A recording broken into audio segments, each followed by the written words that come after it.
Buenas tardes con todas y todos. Les damos la más cordial bienvenida a la tercera sesión del ciclo de webinars Encuentros en Comunidad para el Bienestar Universitario, una iniciativa del Ministerio de Educación orientada a generar espacios de diálogo, reflexión e intercambio sobre temas prioritarios para el fortalecimiento del bienestar en las universidades. Como saben, este ciclo está compuesto por 7 sesiones que se desarrollan una vez al mes y busca abordar diversos aspectos vinculados al bienestar universitario, con la participación de especialistas, representantes de instituciones públicas y actores relacionados con la educación superior. A través de estos encuentros queremos compartir enfoques, experiencias y herramientas que contribuyan a que las universidades fortalezcan sus estrategias de acompañamiento, prevención y atención en beneficio de sus comunidades educativas. Invitamos a todos los participantes a registrar su asistencia a través del enlace que se compartirá durante la transmisión. También les animamos a dejar sus consultas, comentarios o aportes en la caja de comentarios para que puedan ser resueltos durante el desarrollo de esta sesión. El día de hoy contamos con la participación de Carolina Vera, especialista en bienestar universitario del Ministerio de Educación, quien será la encargada de iniciar este espacio y compartir con nosotros los principales alcances del tema previsto para hoy. Carolina, muchas gracias por acompañarnos, te damos la bienvenida y te cedemos el uso de la palabra. Muchísimas gracias Jimena. Buenas tardes con todas y todos. Sean cordialmente bienvenidos a esta tercera sesión. Quiero saludar con especial aprecio a las autoridades universitarias, al personal docente, a las personas que trabajan en los equipos de bienestar universitario, a los estudiantes que están conectados también, el personal administrativo, por supuesto, de todas las universidades públicas y privadas a nivel nacional que nos acompañan de las diversas regiones del país, ¿no? Agradecemos profundamente su participación y el compromiso que vienen demostrando con la construcción de universidades más inclusivas, saludables y comprometidas con el desarrollo integral de sus estudiantes. Este ciclo de webinar, como ya lo ha comentado Jimena, busca desarrollar, fortalecer las capacidades que las universidades tienen en materia de bienestar universitario. Y yo quería aprovechar esta ocasión, que es la tercera sesión correspondiente a este ciclo, para hacer un pequeño recuento de lo que hemos venido abordando. En la primera sesión pudimos trabajar los aspectos claves para una formación integral en una revisión de todo el marco normativo que tenemos acerca de bienestar universitario, ¿no? Sabemos que hay una definición acerca de cómo deben de funcionar los servicios de bienestar, las instancias, los profesionales que deben de estar en estos equipos brindando este servicio, pero también tenemos marcos normativos anexos, ¿no?, que debemos de cumplir, no solamente los aprobados por el Ministerio de Educación, sino hay otras normativas, por ejemplo, vinculadas a la prevención y atención del hostigamiento sexual, que si bien es aprobado por el Ministerio de la Mujer, hay un obligatorio cumplimiento de acciones por parte de las universidades, y esto también corresponde, es materia del bienestar universitario. Asimismo, otras vinculadas a la educación inclusiva, a la interculturalidad y, por supuesto, a la salud mental, ¿no? Entonces, con este marco normativo, la segunda sesión, trabajamos el tema universidad y salud mental, por donde empezamos. Y para eso, también en el marco de la Ley de Salud Mental, aprobada por el Ministerio de Salud, su reglamento, así como los lineamientos para el cuidado integral de la salud mental, aprobados por el Ministerio de Educación, pudimos analizar, ¿no?, qué nos dice este marco normativo específico para que las universidades puedan desarrollar acciones a favor del cuidado integral, no solamente de la salud mental, del bienestar de las y los estudiantes, sino de toda la comunidad educativa, porque precisamente la ley de salud mental, ¿no?, que es el marco de toda esta temática, nos invita a mirar de manera comunitaria, ¿no?, desde una perspectiva no individual, sino orientada a los vínculos, orientada a la comunidad, y en ese sentido, aplicado a la universidad, nos obliga a descentrarnos, ¿no?, solamente del estudiante y poder atender a los diversos actores como los que están acá también compartiendo en el espacio webinar, el personal administrativo, docente, autoridades, entre otros. Entonces, dijimos que para poder dar cumplimiento a estos lineamientos de salud mental comunitario, las universidades tenían que aprobar un marco normativo específico en materia de salud mental. Dijimos que tenían que conformar esta red institucional para el cuidado integral de la salud mental y luego desarrollar un diagnóstico situacional de la comunidad universitaria en materia de bienestar y luego elaborar en base a este diagnóstico un plan de trabajo, ¿no? Entre otras acciones que van a orientar la promoción de la salud mental, la prevención y también las acciones de atención desde una mirada sobre todo de detección, de derivación, de seguimiento, ¿no?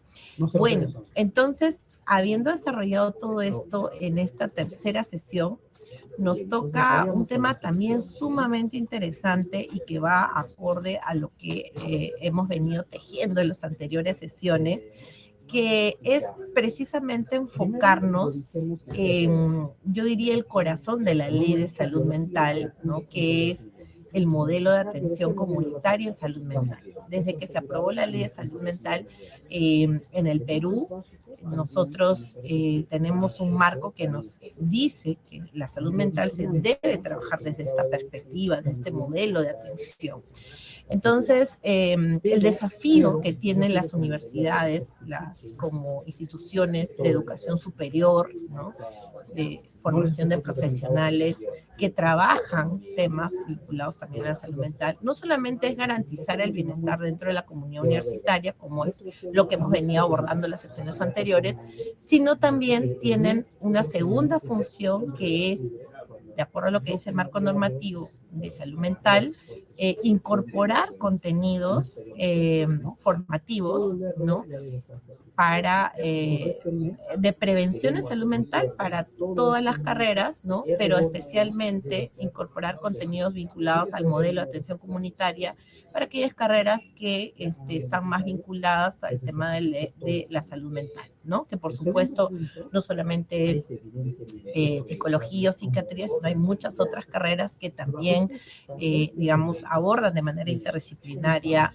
estas temáticas tan importantes y urgentes en el mundo y en nuestro país, sin duda, ¿no? Entonces, para hablar justamente de qué se trata este modelo de atención comunitaria en salud mental y cómo es que las universidades van a hacer estas incorporaciones, porque estamos hablando de incorporaciones de contenidos, de creditaje, incluso dentro de los diseños curriculares de las carreras, ¿no? Y cómo las universidades en el marco de su autonomía van a ir haciendo estas incorporaciones progresivas, pero que son urgentes, ¿no? Es necesario que los profesionales que egresan de las diversas universidades que tenemos en el país tengan ya este modelo, ¿no? De hecho, la ley de salud mental incluso señala que los profesionales que trabajamos, o sea, los ya egresados, ¿no?, los profesionales que trabajamos en salud mental debemos de capacitarnos, informarnos, actualizarnos para el ejercicio de la profesión y de estas temáticas en este modelo de atención comunitaria. Entonces es por eso que la sesión que tenemos hoy es sumamente interesante. Sabemos que todavía el país tiene un gran desafío en poder actualizarnos en este modelo de tratamiento, de atención de la salud mental, y por eso quiero anunciarles que hemos invitado al Ministerio de Salud, obviamente, como ente rector en la materia, que puedan acompañarnos a desarrollar estas temáticas. Y por eso estamos acá con Héctor Pillaca González, Él es enfermero y especialista en salud pública, quien actualmente además se desempeña como responsable nacional de la prevención y control de la conducta suicida en la Dirección de Salud Mental del Ministerio de Salud. Héctor, muy buenas tardes. Nosotros con Héctor nos conocemos porque trabajamos de la mano en esta apuesta de espacio intersectorial denominada la Mesa Nacional de Prevención del Suicidio. Y bueno, hoy estamos muy contentos de tenerte acá en este espacio. Para contarles un poquito de Héctor, a lo largo de su trayectoria, él ha participado en el diseño e implementación de políticas, de documentos normativos y programas de capacitación de salud mental comunitaria. Ha brindado asistencia técnica a nivel nacional, promoviendo siempre la articulación entre diversos sectores para fortalecer la respuesta del Estado en esta materia. Asimismo, ha desarrollado su labor en el Instituto Nacional de Salud Honorio Delgado, el Ministerio de Educación, también acá, los gobiernos locales y el Ministerio de Salud. Él es licenciado en enfermería por la Universidad Nacional Mayor de San Marcos y egresado de la maestría en salud pública con mención en administración de hospitales y servicios de salud de la Universidad Ricardo Palma. Estimado Héctor, agradecemos sinceramente tu participación en este espacio y tu disposición para compartir con las universidades este tema tan importante para el fortalecimiento de la formación profesional y el bienestar universitario. Buenas tardes, Héctor, te doy el pase. Adelante.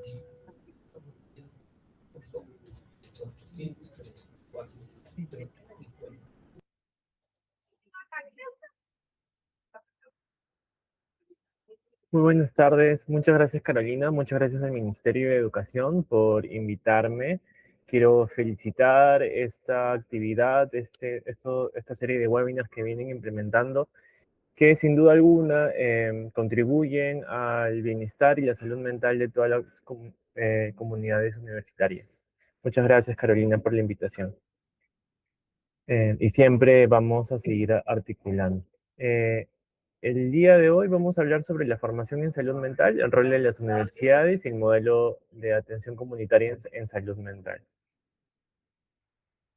Vamos a comenzar primero mencionando que, aunque no parezca, aunque no se ve, bueno, quizás ahorita ya se habla un poco más de eso, en realidad es la primera causa, los problemas de salud mental es la primera causa que más años de vida, que más avisa causa, ¿no? Más años de vida perdidos ajustados a discapacidad. No necesariamente va a causar una muerte prematura, pero sí una vida con una menor funcionalidad, ¿no? En la población de 15 a 44 años, ¿no? Según el ENDES, 5 de cada 10 mujeres alguna vez en su vida ha sido víctima de violencia, según el ENDES 2025. Según un estudio de UNICEF, 2 de cada 10 niños adolescentes presentan problemas de salud mental. Según el ENDES también, bueno, tenemos alguna otra información, pero este es el ENDES también 2025, 1 de cada 10 personas tiene síntomas atribuibles a depresión. Según el SINADEP, 2 de cada 3 personas se suicidan al día. Y según un estudio de vida, de 4 de 10 estudiantes de secundaria en los últimos 12 meses consumen alguna bebida alcohólica. Esto según la encuesta nacional de salud mental que hizo el Instituto Nacional de Salud Mental el 2022. Con respecto a los problemas de salud mental o a la prevalencia de los trastornos psiquiátricos, alguna vez en su vida, por lo menos 1 de cada 3 personas ha tenido un problema de salud mental con mayor prevalencia en mujeres. En el último año, uno de cada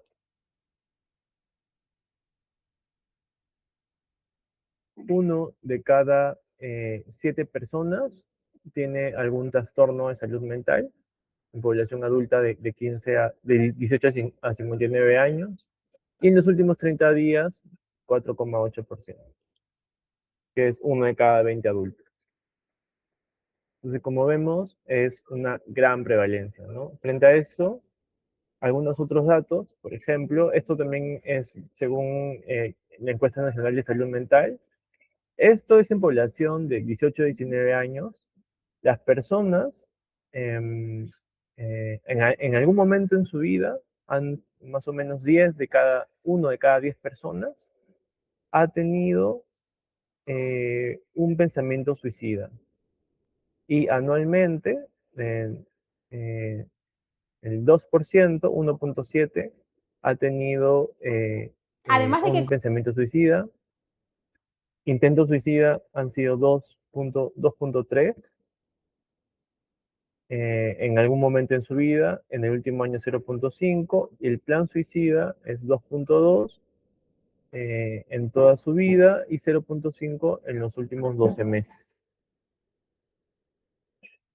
Esa información que mostré es una información general, no es una información general en realidad con toda la población, pero la población universitaria, según muchos estudios, demuestran que tienen mayores problemas de salud mental con respecto a algunas otras poblaciones.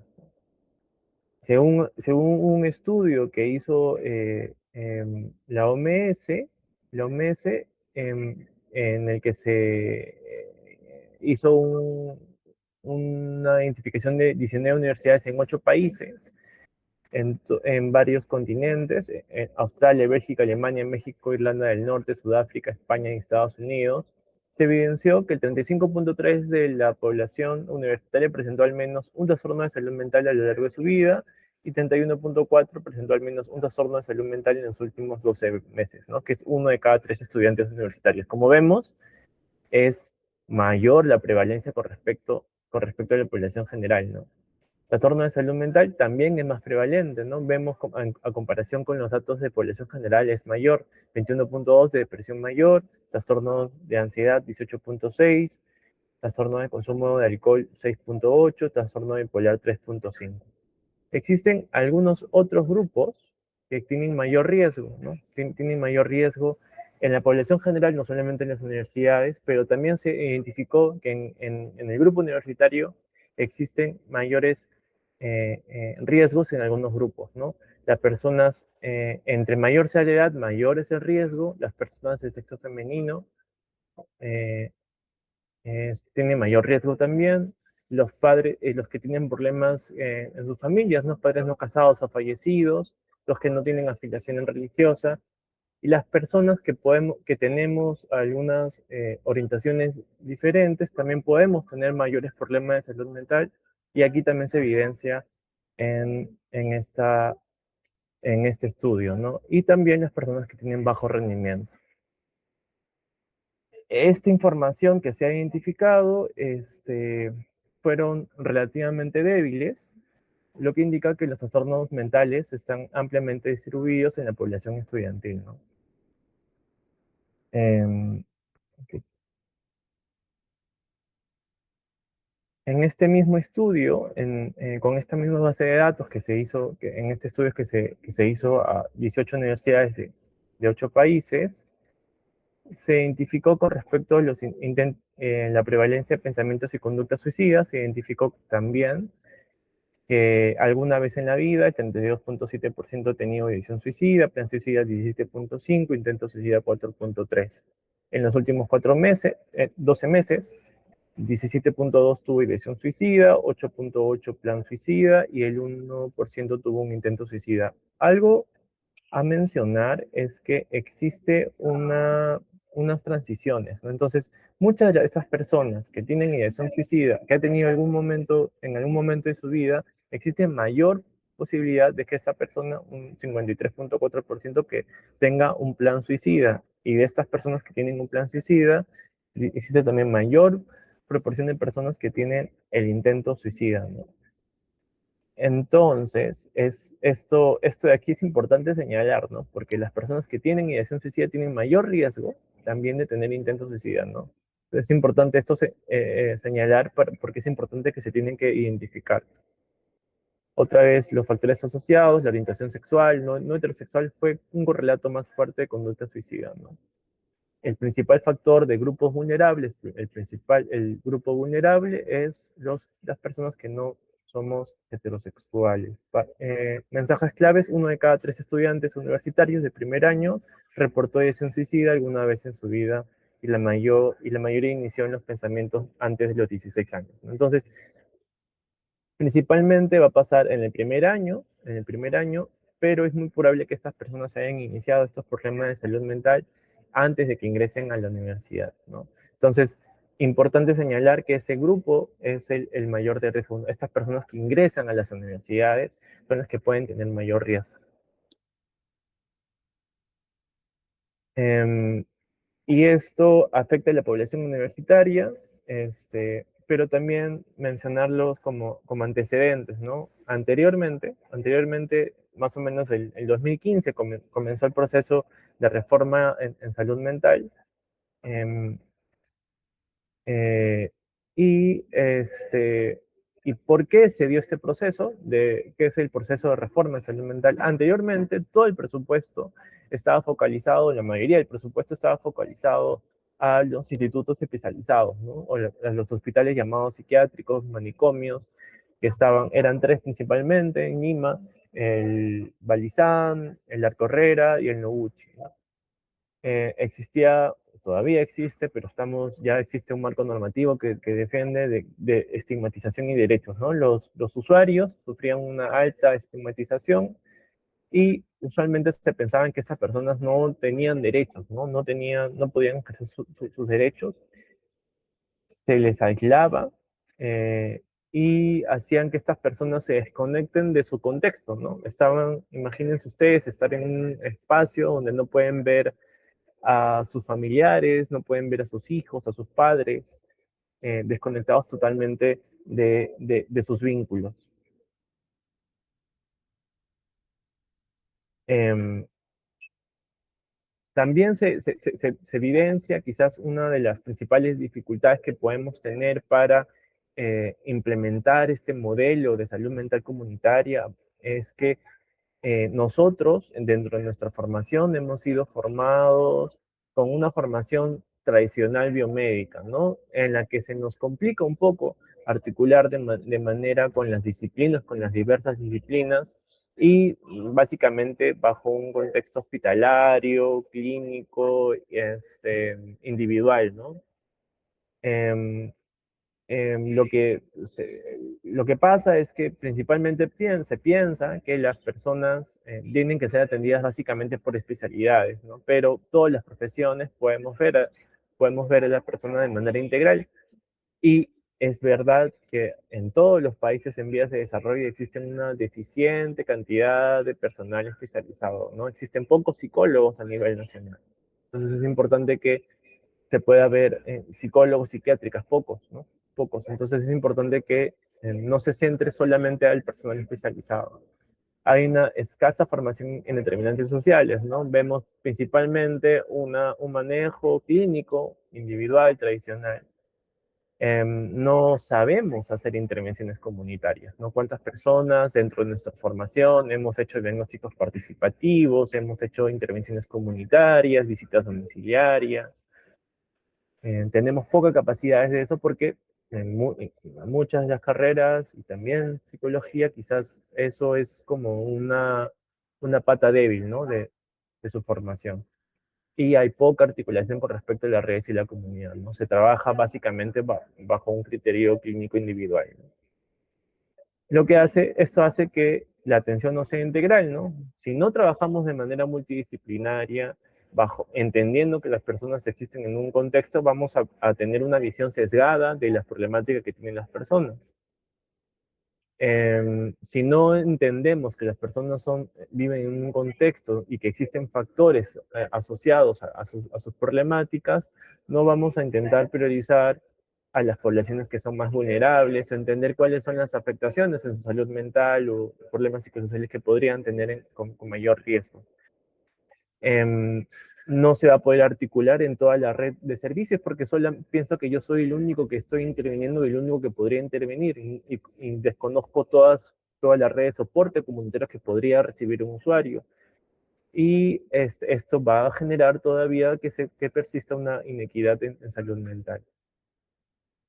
La evidencia dice que los modelos tradicionales basados exclusivamente en especialistas son insuficientes para responder la demanda mundial en salud mental, incluso en los países en vías de desarrollo, en los países desarrollados. Se requiere un cambio hacia modelos colaborativos, donde la atención primaria y agentes comunitarios asuman un rol activo para la supervisión especializada. ¿Qué puede pasar? ¿Por qué se puede ver eso? Bueno, primero, a nivel individual, las mismas personas tienen problemas para entender, para aceptar, tienen un propio estigma con respecto a su salud mental, temor a solicitar ayuda y creencias culturales de que están asociadas quizás a otras cosas. Em, bueno, es verdad que podemos tener en cuántas de nuestras intervenciones hemos hecho intervenciones comunitarias, ¿no? Quizás han sido pocas, ¿no? En nuestro pregrado hemos hecho poco esto, quizás. Escasas competencias comunitarias, predominio de un enfoque biomédico. Bueno, es un sistema también colapsado, ¿no? Como escucho muchas veces, o he escuchado, por ejemplo, de mi coordinadora que dice que las necesidades son muchas y los recursos son limitados, ¿no? Eso es una realidad. Y este es un ejemplo de esto, de que podemos trabajar de manera intersectorial, que debemos de trabajar de manera intersectorial. Si trabajamos de manera fragmentada, muchas de las cosas se van a repetir, ¿no? O no se pueden potenciar como estas actividades que venimos desarrollando de manera articulada.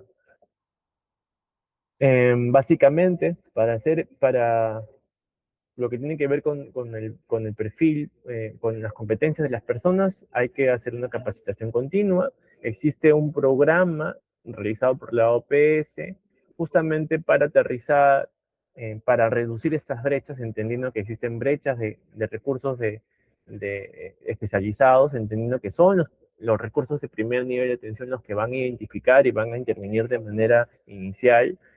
Se formula el MHGAP justamente para reducir esta brecha. Lo que se espera es que haya una reforma curricular en todos las carreras de salud para que justamente todas estas cosas que he mencionado, este abordaje comunitario, de manera intersectorial, de manera interdisciplinaria, se pueda realizar.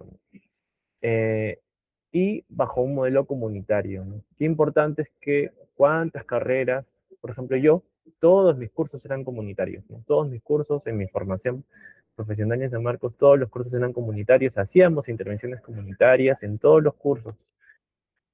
Incluso mi internado fue comunitario, la mitad del internado fue comunitario, ¿no? Entonces es importante que todas las carreras podamos tener esa mística, o las universidades podamos tener esa intervención comunitaria también. Frente a esa problemática, frente a toda esa problemática, tanto de las personas institucionalizadas, estas brechas de recursos que tenemos, ¿qué ha hecho el Estado? Bueno, voy a contar el histórico. En el 2004 no existía antes del 2004 no existía alineamientos para la elección de salud mental. La primera vez que se crea la estrategia de salud mental, antes no éramos dirección ejecutiva. Se crea la estrategia de salud mental dentro del componente de no transmisible. En el 2005 se crea por primera vez la Dirección de Salud Mental, una dirección ejecutiva, y el primer plan de fortalecimiento de servicios de salud mental se crea el año 2006. También mencionar, quizás no lo he colocado dentro de la presentación, que mucho del proceso de reforma se ha implementado gracias a los presupuestos por resultados, ¿no? Existe un PPR actualmente que contamos solamente para salud mental, que financia los centros de salud mental comunitarios, las unidades de hospitalización, los equipos móviles, toda la red de servicios comunitarios que se implementan en el marco de la reforma. Pero antes no teníamos una forma de financiar todas estas acciones. Pero en 2011 se crea un producto que es como una actividad dentro de otro programa por resultados que era el de no transmisibles, ¿no? Fue la primera vez que se contó con un presupuesto solamente para salud mental. En 2012 se crea la primera ley de salud mental que modifica el artículo 11 de la Ley General de Salud, la ley 29889, que en realidad es la primera ley de salud mental. Y luego en 2014 se crea, con mucho esfuerzo, el primer PPR 131, ¿no? Bueno, el único, el PPR que tenemos 131 en salud mental, ¿no? Que ha podido financiar todo este proceso entre estos 306 centros de salud mental comunitarios que se han implementado actualmente. El 2015 se aprueba el reglamento de la ley 2989. A partir de eso, se implementa el primer centro de salud mental comunitarios, las unidades de hospitalización y los hogares protegidos. Vamos a hablar, el modelo de salud mental comunitario aterriza estos enfoques, ¿no? Atendemos bajo, se atiende, se prioriza la promoción y la protección de la salud mental con una continuidad de cuidados. Quiere decir que las personas reciben cuidados en toda su red de servicios. Se debe garantizar que esta persona continúe recibiendo atenciones en toda la red de servicios comunitarios. La comunidad es el centro, es el foco, quien decide sobre la solución de su problemática, ¿no? Es importante que estas personas tengan capacidad de decidir, ¿no? Muchas veces pensamos que los usuarios no pueden decidir sobre su propio tratamiento. ¿Quién es más que ellos? Las comunidades, los usuarios, las familias pueden decidir sobre esto. Cubre necesidades de atención en salud mental en población jurisdiccionalmente determinada, ¿no? Yo, por ejemplo, que vivo en La Victoria, no debería de atenderme en el Noguchi, ¿no? Porque yo vivo en La Victoria, ¿no? Debo ser atendido y, por ejemplo, si en Noguchi quisiera hacer intervenciones comunitarias, no lo podría hacer porque sería muy costoso que pueda ir hasta La Victoria. Entonces, uno se atiende según bajo una jurisdicción. Funciona en red, funciona en red, se tiene que identificar, no, yo no trabajo solo, ¿no? Yo como institución no trabajo solo, existe toda una red de servicios comunitarios del Estado, comunitarios, de la propia comunidad, que tienen que ser usados, pueden ser usados, para el beneficio de la comunidad y de los usuarios de las familias. Y, y promueve un entorno familiar saludable para las personas usuarias a través de la propia familia y comunidad. Existe una modificación de la ley 31627, em, em, que, eh, que esta es reciente, de la segunda ley salud mental que no le he mencionado, pero esta ley, ¿qué es lo que dice, no? Que la promoción de la salud mental se imparte en todas las etapas del ciclo vital, priorizando los niños, niñas y adolescentes y poblaciones vulnerables. La promoción de salud mental en instituciones educativas debe comprender, entre otros, la prevención del suicidio, ¿no? Esta es una ley reciente. Y en 2016 se aprueba algunos otros documentos técnicos, como el lineamiento para la atención y salud mental de personas afectadas por violencia política. En 2017 se crea la norma técnica, se aprueba la norma técnica de Centro de Salud Mental Comunitarios. En 2018 se crea el primer plan de fortalecimiento de servicios de salud mental. Bueno, este es el segundo. La norma técnica de hogares protegidos y los lineamientos de política sectorial. En 2019 se crea la segunda ley de salud mental. Esta segunda ley es una ley por sí sola, no es una ley que modifica un artículo, es la ley de salud mental, que es la ley 3947. Y a partir de eso se implementan nuevos centros de salud comunitarios, unidades, hospitalización, salud mental y adicciones y hogares protegidos.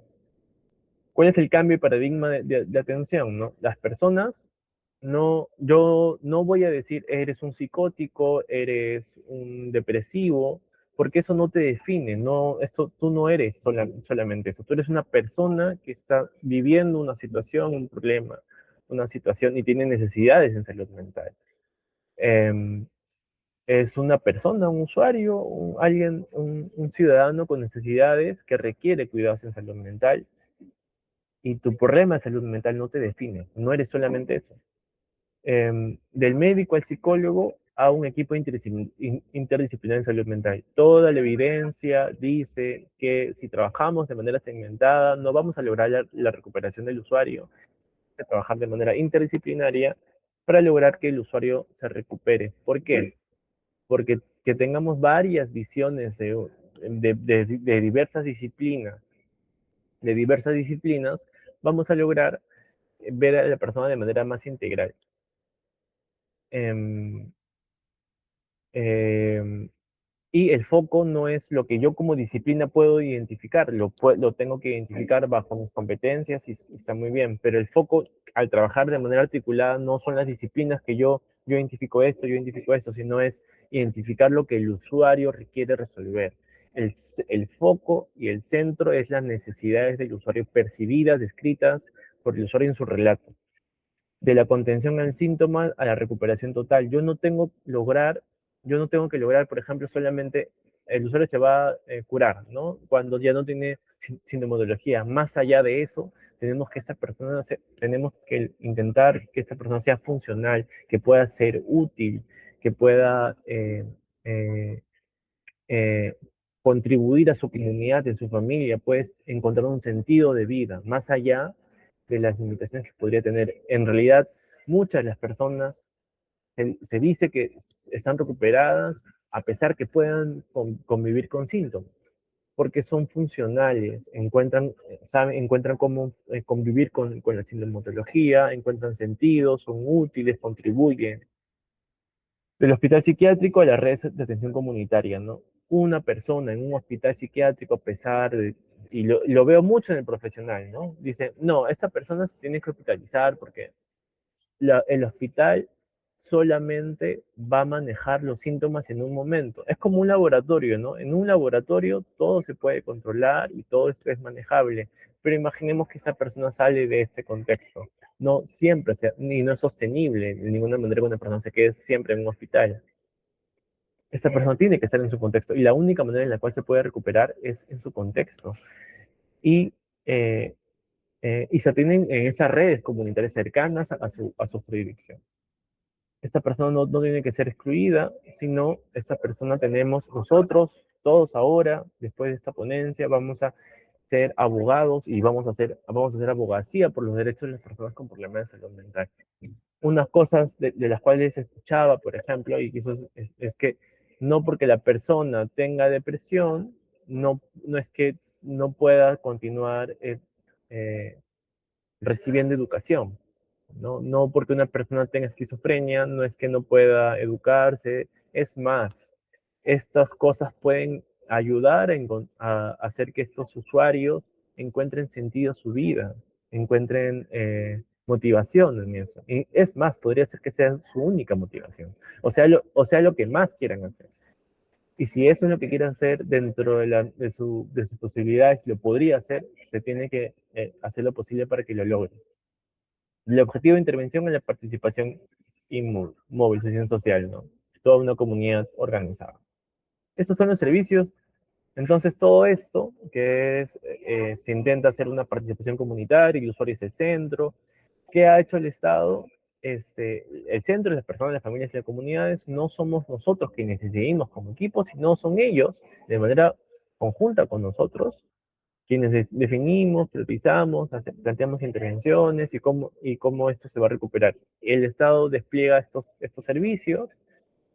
Pensamos que solamente las personas tienen que ser atendidos en centros de salud mental comunitario. Y tampoco es así porque no es sostenible tampoco. Existen solamente 306 centros de salud mental comunitarios para una población aproximadamente de 30 millones, 33 millones de personas.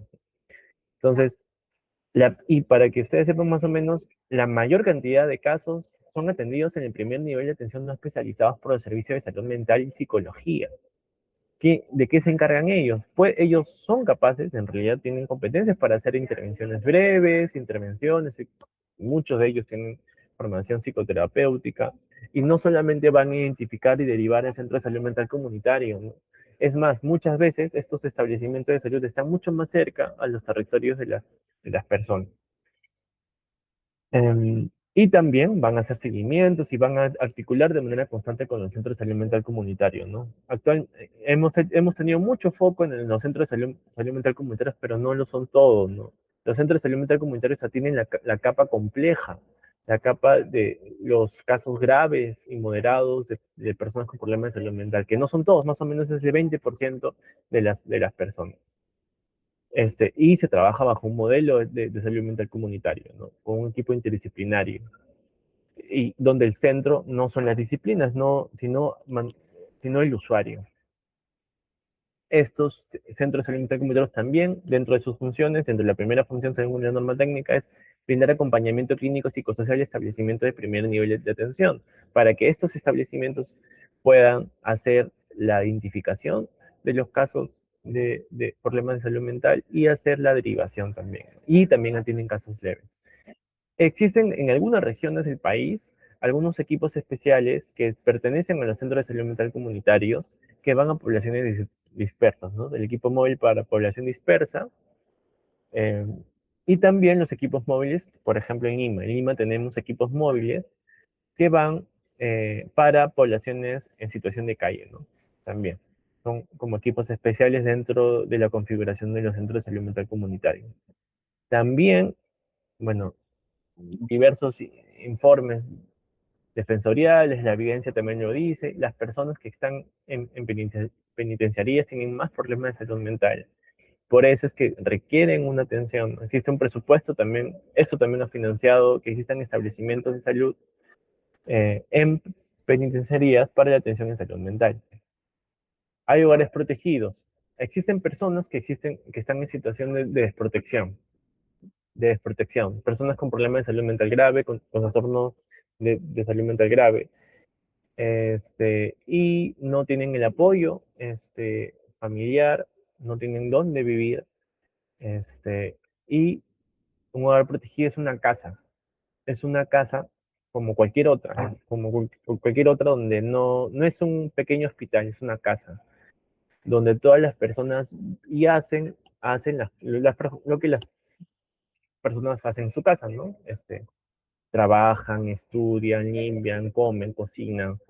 ¿Qué es lo que intenta hacer este hogar protegido? No es para siempre, ¿no? Porque no siempre, tampoco no es sostenible que una persona se quede siempre en un hogar protegido.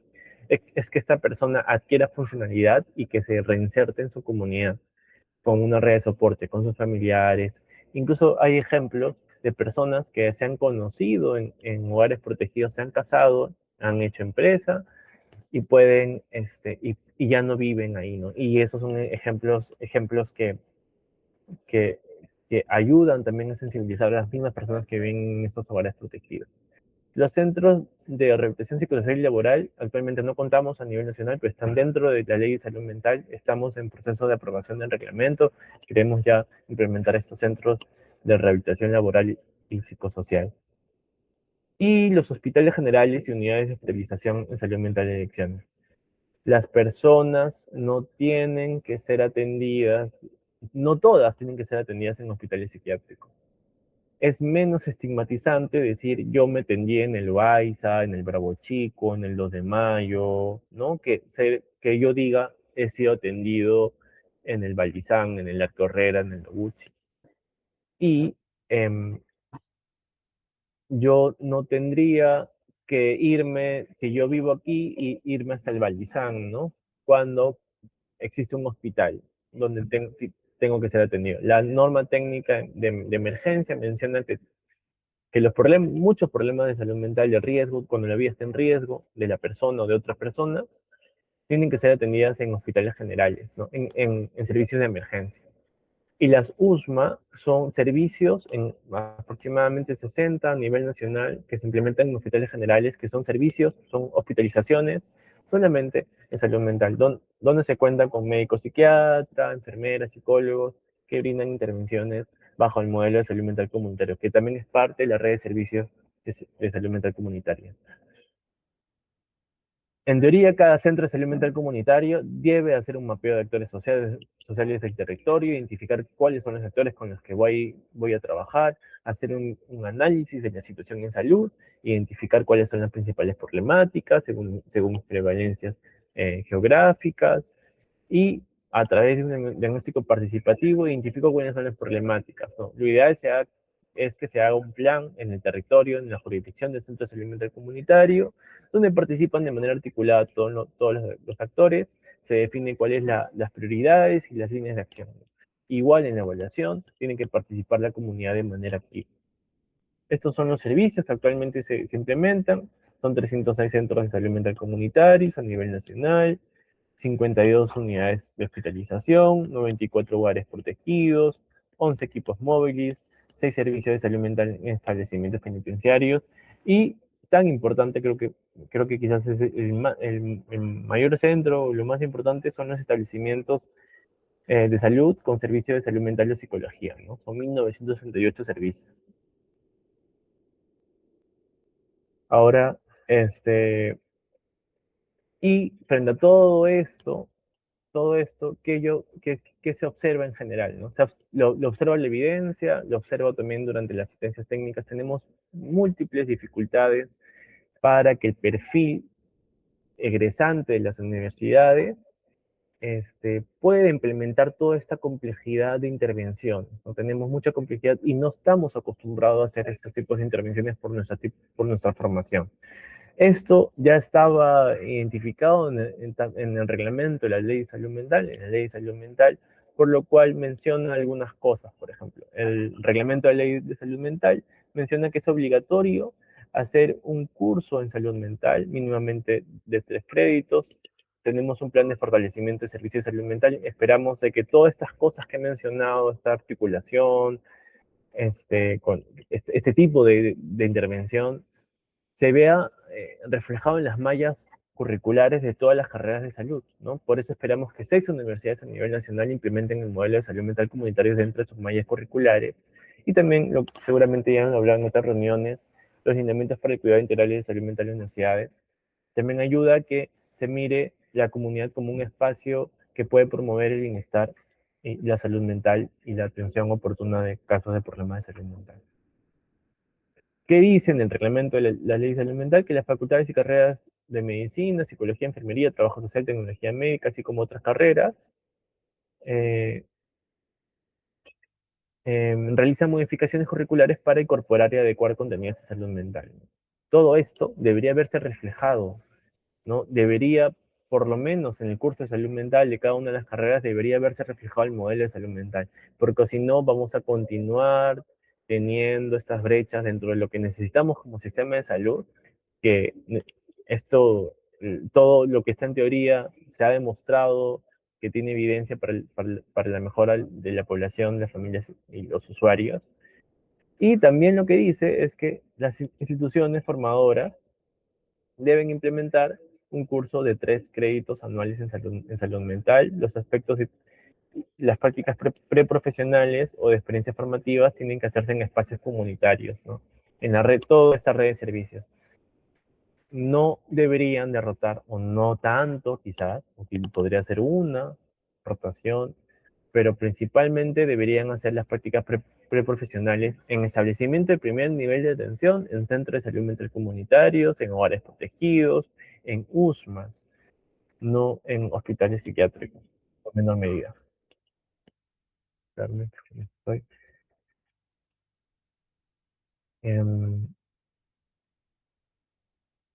Bueno, esto ya es lo que dice los lineamientos, que tienen que contar con una red de soporte, justamente en articulación con lo que se menciona en el modelo de salud mental comunitario.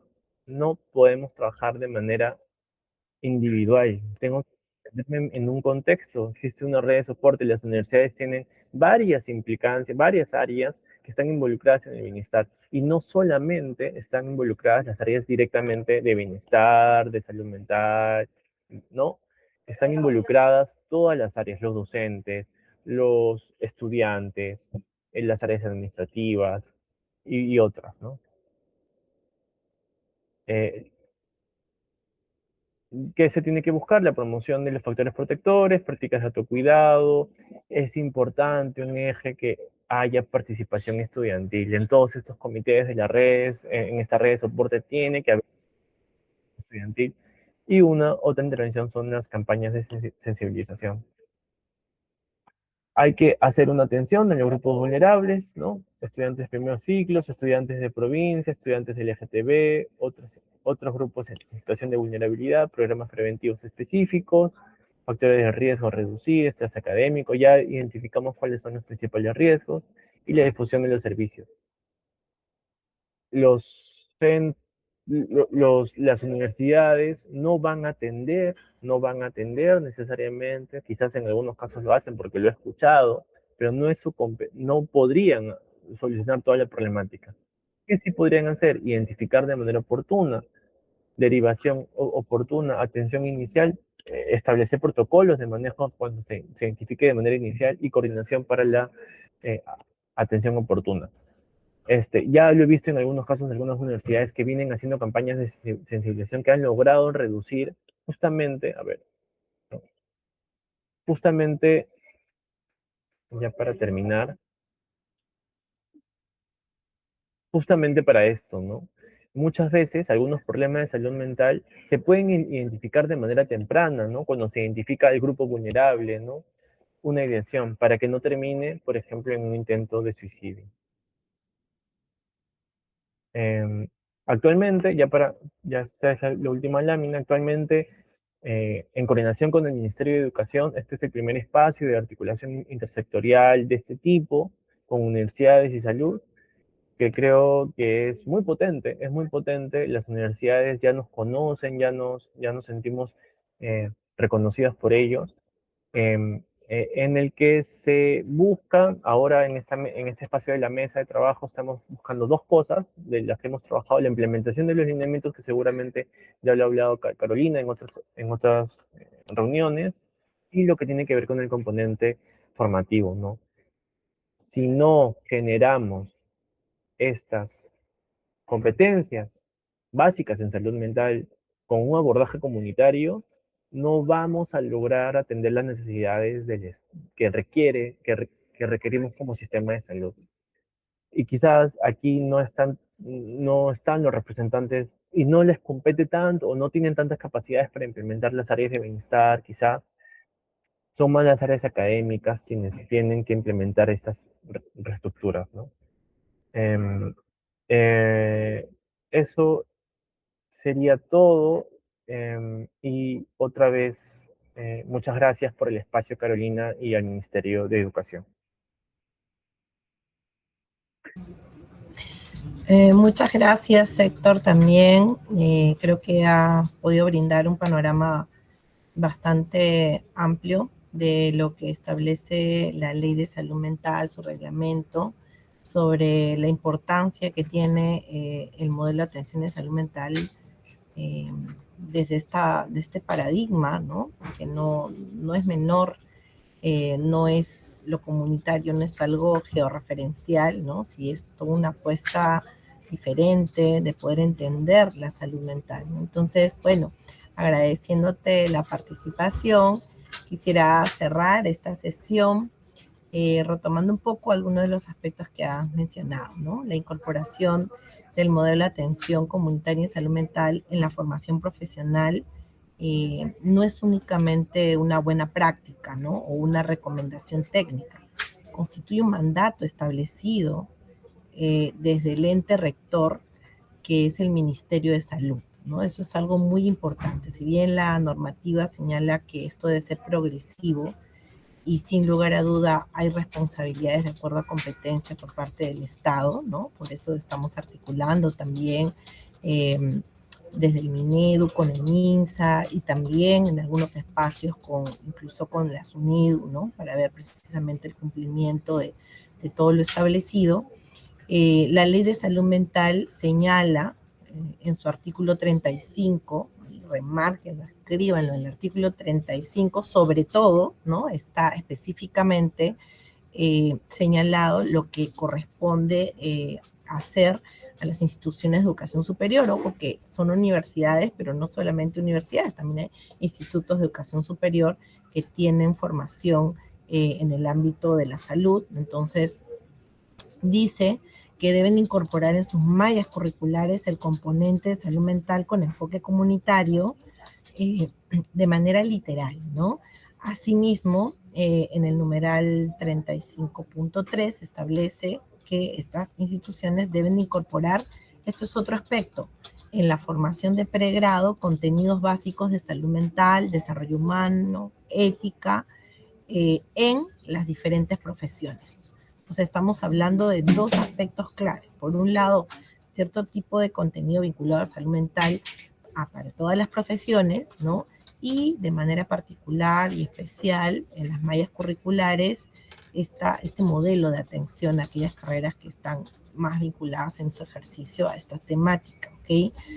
Entonces, nos invita, yo creo que el conocimiento, la conciencia y la oportunidad también que nos da tener en una ley, en esta jerarquía normativa, este mandato, nos hace pensar, nos hace reflexionar de manera importante sobre el quehacer que tenemos, ¿no? En nuestro rol como estudiantes, en nuestro rol como docentes, como autoridades, es importante que nosotros tengamos este conocimiento para ver cómo emprendemos, ¿no?, estos pasos para el cumplimiento de lo señalado, ¿no? Pero no solamente por una obligación normativa que ya está clara, sino porque el modelo de atención comunitaria nos propone cambiar la forma que comprendemos la salud mental. Y como decíamos al comienzo de este webinar, esto resulta urgente, ¿no? Hemos visto las estadísticas, los datos que nos ha compartido Héctor desde el MINSA. Es algo urgente poder tener una atención priorizada de la salud mental y correcta desde el paradigma, ¿no? Este modelo nos recuerda que el sufrimiento de las personas no puede analizarse aislada de las condiciones sociales en las que viven, ¿no? No solamente viendo al estudiante o al docente dentro de la comunidad universitaria, sino pensándolo también a nivel general, ¿no? Entonces nos recuerda que, por ejemplo, la pobreza, la desigualdad, las diversas formas de discriminación, exclusión, violencia, vulneración de derechos, no son problemas individuales, ¿no? No solamente se necesita comprender de este modelo precisamente que estos son determinantes de la salud mental, ¿no? Entonces, por ello, el gran desafío para las universidades, ¿no?, es formar profesionales que sean capaces de mirar esta complejidad, ¿no? Profesionales que no reduzcan el sufrimiento humano únicamente a un plano individual o clínico, desde este modelo médico que ya está desterrado en nuestro país por normativa, ¿no?, sino que comprendan el contexto, trabajen con las comunidades, promuevan derechos y contribuyan desde su ejercicio profesional a construir condiciones que favorezcan el bienestar colectivo, ¿no? Porque en definitiva, como sabemos, y con esto cerramos, no puede haber salud mental ahí donde los derechos son sistemáticamente vulnerados. Entonces, en esa tarea, las universidades tienen un papel estratégico, ¿no? Formar profesionales con una sólida preparación técnica, pero también con un compromiso ético y de responsabilidad social, ¿no?, para contribuir a una sociedad más justa, más equitativa y entonces más saludable. Bueno, con ello quiero terminar esta sesión. Gracias nuevamente, Héctor, gracias a la DESAME, la Dirección de Salud Mental del Ministerio de Salud, y con todas las personas que se han conectado tanto en la plataforma de Perú Educa como la del Ministerio de Educación. Como saben, estas sesiones de webinar están siendo grabadas para que ustedes puedan reproducirlas, compartirlas, y no se olviden que tenemos cada mes una sesión más de este ciclo de webinar. Les esperamos entonces, la siguiente sesión es el 21 de julio a las 3:30 de la tarde. Nos vemos hasta esa siguiente sesión. Muy buenas tardes.